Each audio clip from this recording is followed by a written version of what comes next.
seconds.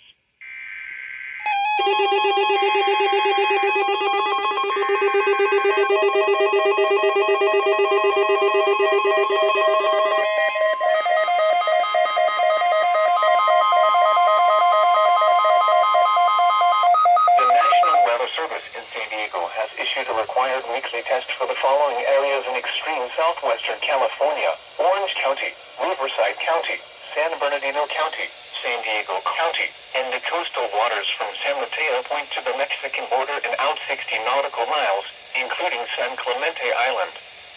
A test signal was broadcast to test the public warning system.